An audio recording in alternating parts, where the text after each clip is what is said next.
Well, a storm is on the way. Must be the weekend. I'm meteorologist Danielle Noyes here with your weekend edition. And this storm is going to be stronger, has more moisture with it than storms of the last several weekends. Snow arrives 3 to 6 p.m. from west to east, late afternoon to evening. There'll be some mixing for some of us that works into the picture from south to north overnight to night, and a period of interior ice accretion that takes place tomorrow morning. We're going to break down the timeline of this, of course, the amounts as well.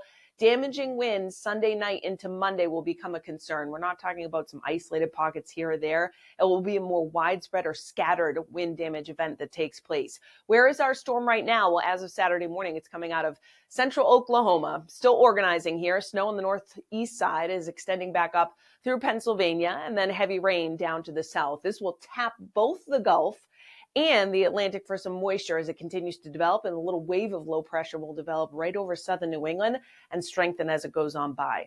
So let's time things out. This morning we're dry. Clouds will increase and thicken, kind of that snowy sky look. Temperatures running in the teens and 20s right on through early to mid-afternoon. Flurries coming into western New England between about 1 and 2 and expanding east. They'll be really light at first, but then you notice it does ramp up, so becoming steadier.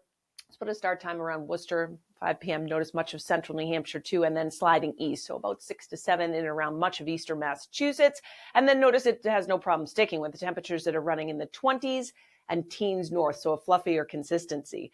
By the time we get to midnight, little mix already coming into far southwestern Connecticut. And that mix will work northward around the 3 to 5 a.m. time frame across southern New England overnight tonight. This pink represents sleet that will occur at first. So you get the snow, then you get the sleet on top of that. That'll weigh things down a bit. Notice by the time we get to tomorrow morning, yes, snowing for much of the northern half of New England. A little bit of mix may be coming into southern Vermont. And we took a look at this yesterday, and Matt did the day prior too. We've been seeing these signals where the sleet changes over and transitions to some freezing rain. Notice the temperature, 31 in Lawrence, 30 in Worcester, 29 in Keene. So Sunday morning, we're going to have a little bit of everything from plain rain along the south coast to the Cape, some heavy downpours coming into Connecticut, some sleet and freezing rain mixing in, and then snow the farther north you go. On the northern side of where that mix is, that's where you get the heaviest burst of snow. Now, we may get a period of sleet that extends all the way back up into portions of Vermont and central New Hampshire Sunday late morning through the afternoon. Meanwhile, it's rain and heavy rain at times. I wouldn't even be surprised if there's an isolated thunderstorm that sweeps through tomorrow during the late morning and early afternoon. There's just a ton of moisture and energy with this. Notice the temperature too may jump up near 50 along the south coast, and comparatively, we're in the teens in northern Maine. A lot of 20s and 30s in between. Sunday, early to mid-afternoon, we're still, look at that, right around 32 degrees. So a longer period of some freezing rain or some sleet combination here taking place may linger on Sunday afternoon outside of 495. Back edge, you notice, comes through generally 5 to 7 p.m. from west to east. So in far central and eastern Maine, it'll linger a little bit longer than that. And then you'll get some upslope snow showers that take place across the mountains for Sunday night into Monday. So pretty much the same map that we took a look at yesterday. A couple minor tweaks here. So it's 1 to 2 on the Cape, but more like 3 near the canal. 2 to 4 for the South Shore, much of Rhode Island, eastern, southern Connecticut. Then we ramp up 4 to 6. So in and around Boston area, Metro West, and right around the Mass Turnpike. But then points north, you notice that we jump it up to 68. Merrimack Valley, Route 2 corridor, back into the Berkshires, some locally higher totals than the jackpot zone is for much of ski country. Great news as we head into school vacation week for many kiddos. Look at this, 8 to 12 and then 12 to 18 for the deeper purples that do extend into central New Hampshire, up into northern Maine, where some 18 plus readings are likely in the northern tip of Rivers County by the time we wake up on Monday morning. And then amounts will gradually taper off from 8 to 12 to 6 to 8, Bangor back down to Augusta and Gray, and then 4 to 6, a little bit less with more mixing taking place when you get from the mid-coast to down East Maine.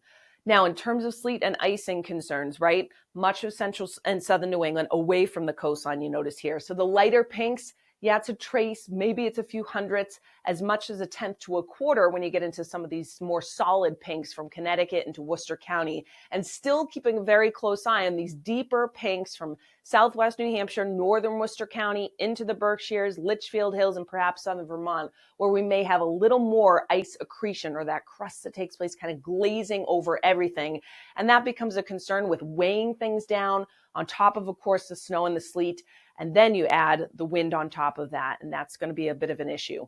Precipitation forecast, just want to show you this. I mean, this is an inch that falls and 1 inch to 2 inches in much of central and southern New England. So there's a lot of moisture and energy with this system. And as it continues to strengthen, as it goes on by, that wind is going to crank up. So today, the wind is not an issue. Notice it starts to come in from the southeast, then east, then northeast as the storm goes by. Tomorrow afternoon, we see some gusts that may top out 20 to 30 miles per hour and some isolated gusts over 40 when you get back across Vermont. Then it's by Sunday evening that we see some isolated gusts 40 to 50 miles per hour. Look at it ramp up along the south coast to Cape Cod, and actually the wind shifts around to the southwest as the storm center goes by. The rest of us still doing all right. But notice as we expand through late Sunday evening and night, the area of wind gusts will expand too, 40 to 50 miles per hour, isolated gusts higher than that on Cape Cod, and then it shifts around out of the west. So Sunday night into Monday, numerous gusts go 40 to 50 miles per hour, and then watch this Monday morning and afternoon. Wow, many gusts in the 50 to 60 mile per hour range. And don't focus on the exact number, but notice it really doesn't matter where you go across New England too.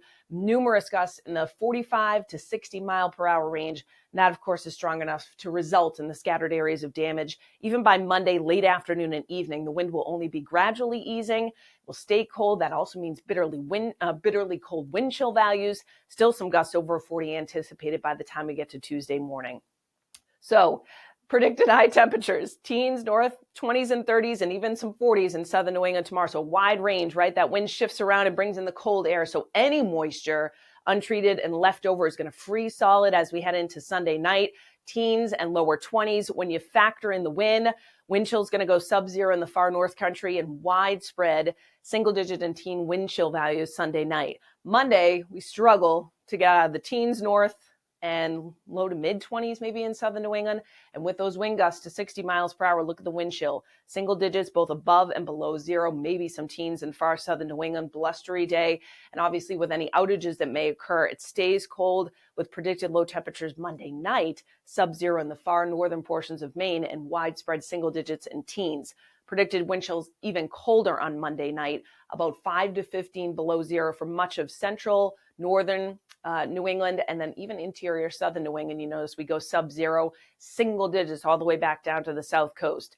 Tuesday, teens and 20s in terms of high temperature, and the wind still active, but not quite as strong as it will be on Monday. So there's a lot of different facets to this storm. We're going to keep you posted every step of the way, of course, bring you any updates as necessary this weekend. Of course, you'll get them right at the top of our app as well, the interactive radar, so you can track the precipitation. It's free on the App Store and Google Play.